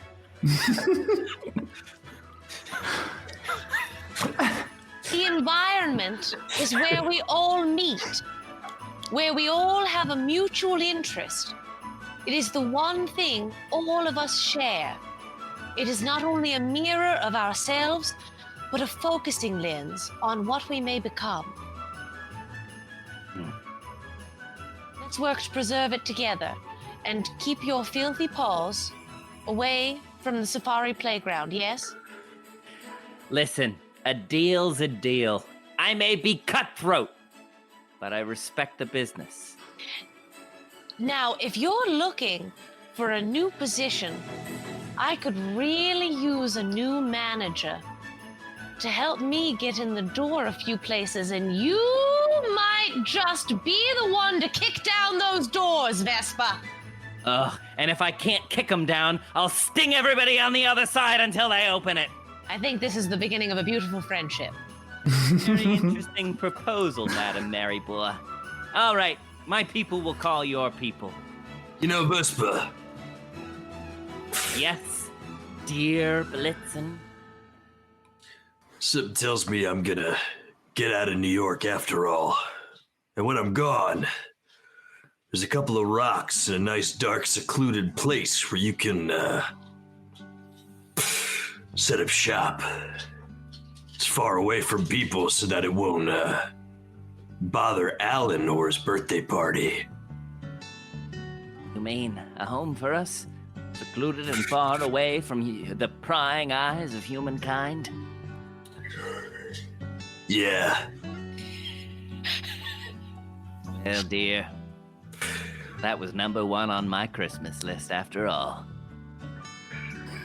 Very well. I know when I'm beaten, and a deal's a deal. You helped me, and I made a promise. I will depart. It's been an adventure, everyone, and I must say, you all have been so ruthless in acquiring your aims. You've been so cutthroat and hell-bent on achieving your goals, regardless of what has been placed in front of you. I really respect that. Good luck, killers. This won't be the last time you hear from Queen Vespa, but the next time I certainly won't be as polite. Well, I may be a loose cannon, Vespa, but damn it, I get results. I always get my collar. And a few minutes ago, I might have said, Queen Vespa, what kind of dish is she? I'll tell you, the 60-cent special. Cheap, flashy, strictly poison under the gravy. But now I see you may be turning over a new wing. And it just so happens that in 2 weeks, I will be retiring and making my way down to warm, sunny Atlantic City in the luggage compartment of a Greyhound bus, where I hope to get an excellent deal on a condo in the dumpsters behind the Borgata. So if you happen to know anybody, here's my card. And she hands her a piece of foil that was once wrapped around a hot dog. It's as big as she is, and so it's as big as she is, and she takes it gracefully. It's like, well, you know, it's hard to make friends in the corporate world. You see, the only thing that's incentivized within the corporate structure of America is growth. And everything else gets cut by the wayside, but I like to think I've grown in another way today, and you all have helped me achieve it. Well, you soppy bastards. You got me in the holiday spirit. Are you pleased with yourselves? We are. Yeah. And now, I believe we are just in time for Alan's 10th birthday party. You still back there, Alan? Jesus. I'm down here now. I'm on the ground. You're all good. All right, we're on our way. We humble folk had to stick together. And then we start sailing down. And leaving Queen Vespa in the sky, she kind of like gives you a little like salute as you sink back down through the air, and she kind of flies off in her own direction. To make her own new way in the world. And as you land, as you come down to the ground, the floor of the safari playground is still blanketed in snow. And you see Alan and all of his friends gathered together, making snowballs and forts, tossing them back and forth, making snow angels, just running around, having a real blast on the snowy playground. And as you all kind of come coalesce here on the surface of the playground, you see Adam beaming, his cheeks red with flush, you know, from the cold, and the tip of his nose red and jolly. He comes over and says, I can't believe it. This is the best birthday I ever had, and it's all thanks to you. All of you. You Happy saved my birthday, Alan. Happy birthday, we have kid. something from all of us. Help me out here, and I'll go and I'll light upon the terrarium, the sheet on top of the terrarium, and I'll pull it up with my talons, and like get Tracy and Bunny's help to lift it off of Deer's back to present it to Alan. And as you do so, the curtain folds away, and in did I say Adam? I'm sorry, I meant Alan. As the curtain is drawn away, his eyes go wide at the exact same in time with the curtain being swept away, and he says, "Whoa, is that a terrarium?" This is a swamp orchid to remember our adventures together. Because we went into the sewers and it was gross. It was, Alan. Oh, and he clutches it to his chest. I'll bet if I can get another stem, I can breed these orchids and create my own beautiful spectrum of colors. The perfect gift.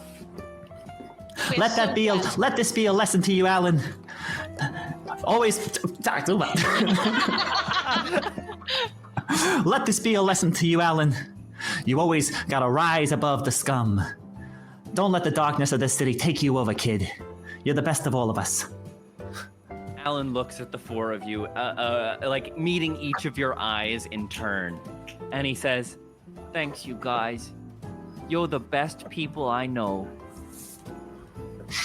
And at that moment, a snowball gently lands against the back of Alan's coat, and he says, "Whoa!" And he turns around, and looking across the park, there's a grown man with a a great fiery red beard, hair pulled back, a yarmulke sat on top, with sort of like he's got like the Paul McCartney glasses, and he's smiling widely. And Alan turns around and he says, "Dad, you made it!" And he turns back to all of you and says, "Thanks again. You're my best friends." And he goes off to join his father, and they begin having a snowball fight back and forth with each other. That right there. That's the best goddamn kid I've ever seen. It's a Christmas miracle. And as you all stand there, like with warm smiles on your faces, hearts full, watching Alan's birthday party proceed, you hear another small voice. "Oh, what a moving scene! I can't believe we had a happy ending after all!" And Mayor Prickles is coming, like waddling his way through the snow. Stella Bellum hopping on the surface of the unbroken snow because of her light weight next to him as he approaches you all. He says, "Wow, that was some fine work, humble folk. I must say. You did it. You saved the park and Alan's birthday party. I guess there's only one thing left to do. Come on, humble folk. Gather round. We've medals to give out." Oh And sort my of like goodness. coming up out of the woods from all around you, still at the edge of the park here, watching Alan's frivolity. Many of the humble folk of the park come forward. Dalmatia McLean and her young son Skip. Stella Bellum hopping aside, Mayor Prickles, many of the humble folk you rescued from Dick Netman's van in the first episode come and like with beaming smiles all look up at you. As you're all sort of standing there in a line, Mayor Prickles walks up to all of you and begins to sort of address the crowd and says, "Well, everyone, as elected mayor of humble folk of Central Park, I have days that truly make my dewy eyes weep. The past few days, for example, I've been inconsolable, haven't I, Miss Bellum?" And Miss Stella kind of hops up and she says, "Positively prostrate with grief, sir. Prostrate I was." And he kind of like for a moment just like puts his hand over his heart and against his head and he's like, "Oh boy." But then there are days that makes it all worth it. Days when a new day dawns, brimming with promise, and the snow carries hope from heaven down with it to us here on earth. We're here today to award the highest honor humble folk can achieve. The recipients of the "Hey, I'm Humbling Here" badge are folk who truly embody the ideal to which we all give our shared name. We call ourselves humble folk because humility, in the same way that shadows are made by light, is a thing most worthy of praise. The humble do not focus on achieving, and so they always succeed. The humble put others first, and by doing so, grow great. And the humble embrace all the world, and in turn are embraced by all the world over. Today, it is my honor to welcome you, four folk, as our newest and humblest. Today is my great honor to welcome 4 new recipients of the "Hey, I'm Humbling Here" badge. And he steps up to each of you in turn, like the scene at the end of Star Wars, and places it on your breast. the "Hey, I'm Humblin' here" badge. And as he approaches you specifically, Tracy, he walks up to you and says, "Detective, you're the best we got. I'm sorry I've always been a little too prickly to admit it, but here, I made this one myself." Oh my goodness. Tracy removes the loose cannon badge from her lapel and hands it to him and says, "Prickles, I know we haven't always seen eye to dewy eye, but I hope that you can find a recipient for this who is as much of a thorn in your side as I was." I can only be so lucky, Tracy. They'll do things their way, but damn it, they'll get results. And at the end, that's all that matters. Well, everyone, it has been a crazy couple of days.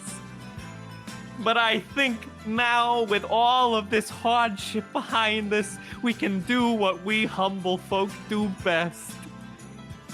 Celebrate and take care in each other. And all the humble folk come together at the edge of Safari Playground here and celebrate you. There are pats on the back and toasts in your honor, and a sense, and you feel a sense of calm return to Central Park that you have not felt in many days. And that will be where our adventure comes to a close, everybody. Wow!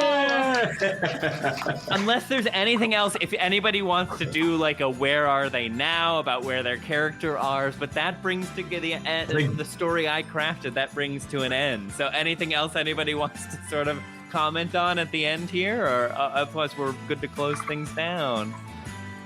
I think Blitzen has a moment where he kind of like hubs out and he goes, "Well, I think that's my cue.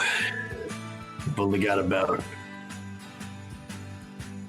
18 hours until the big man makes his big trip. I think he's gonna need my help."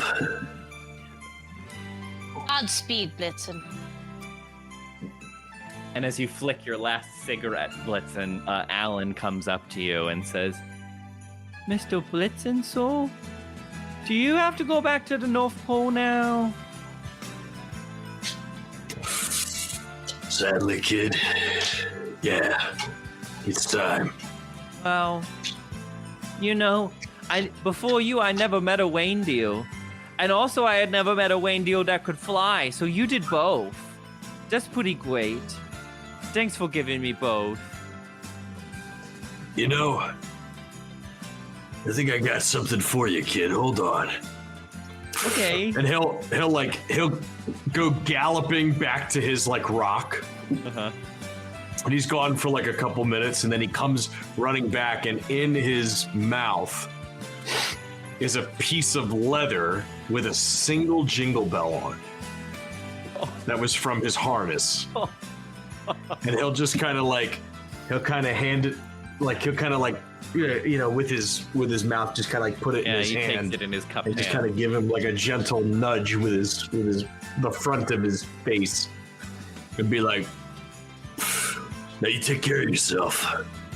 And anytime you need me, you give that bell a ring. And he beams and gives it a few enthusiastic shakes. Okay. No, not too much. Right. And then he gives you a little salute and he says, "Fly safe, Blitzen. Go make other kids' dreams come true." Hey, Tracy. I'll be back in 2 weeks to give you a lift down to AC. Oh, well, that's awful nice of you. You're flying first class.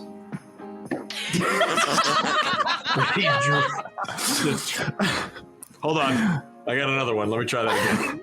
Bunny catches it and like hands it back up to you. Yes! Like boing. Thank you, here buddy. go. Yeah.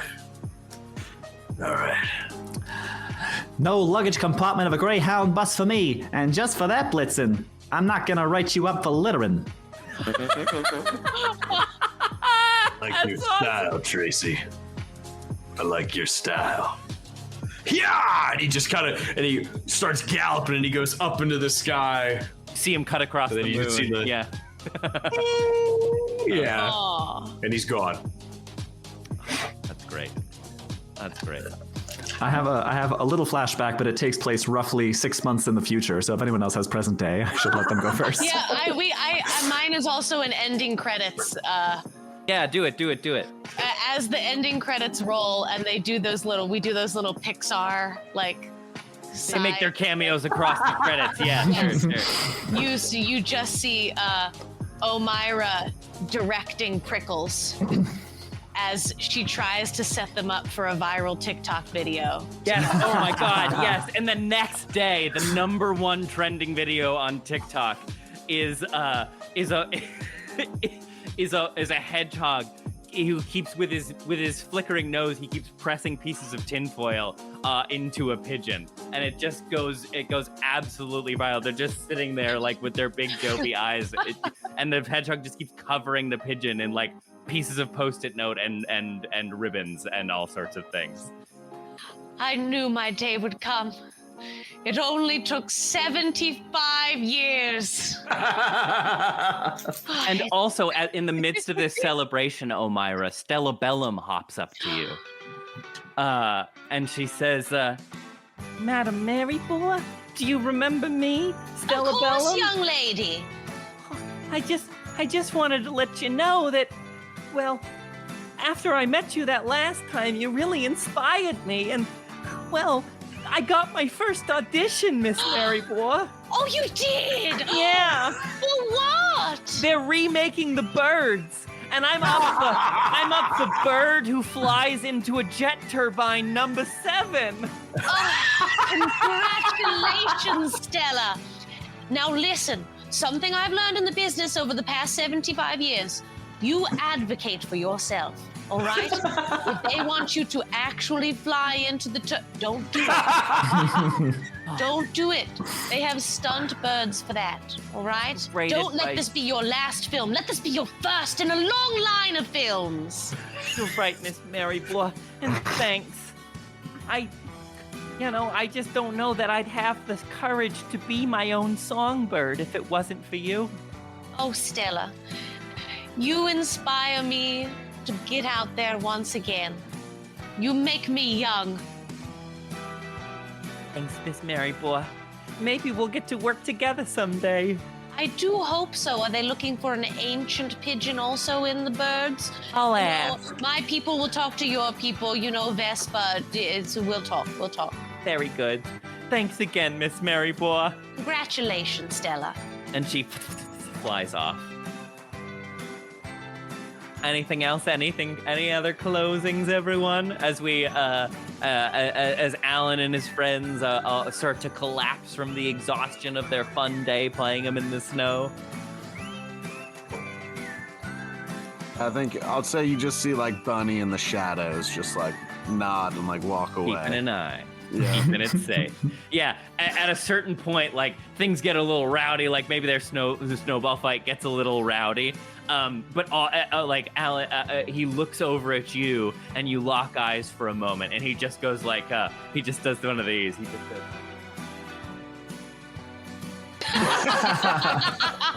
'Cause he knows it's all good. He knows he's all safe.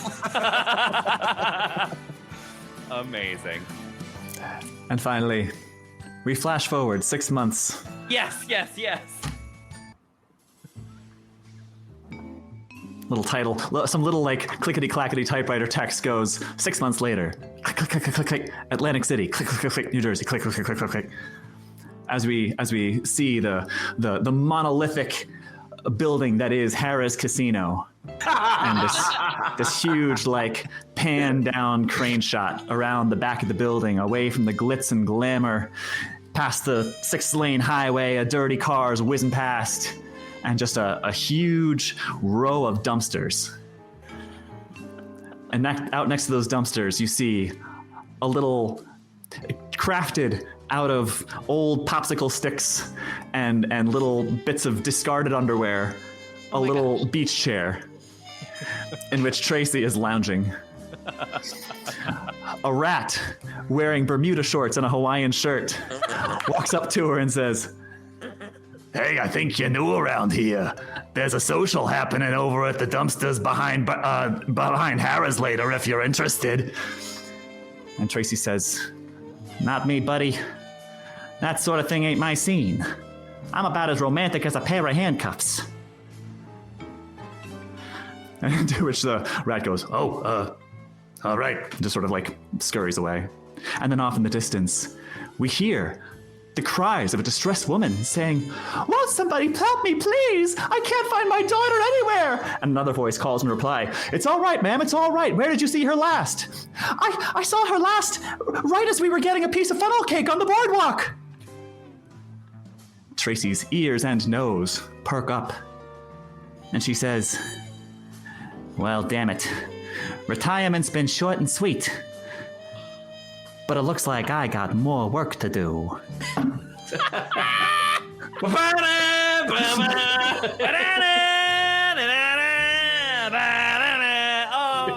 Blackout on Tracy. Yay!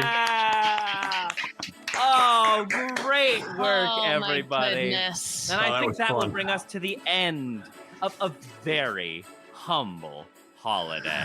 That flash forward was very necessary because "Romantic as a Pair of Handcuffs" was the last film noirism I had in my film noir document. Come on, everybody, I worked my way and I did it. Ooh, kinky. These are gonna go on my shelf when I'm done. My antlers with the eye patch. Perfect. Thank you so much, everyone. This has been great. I've had a huge amount of fun DMing. Again, I am Trevor William Fayle, the Critical Fayle DM, and I am joined by my beautiful players. Go around in a circle, all, just for the new folks. Campbell O'Hare as Omirah Merryboar. Hi, I'm Kay. I was Tracy.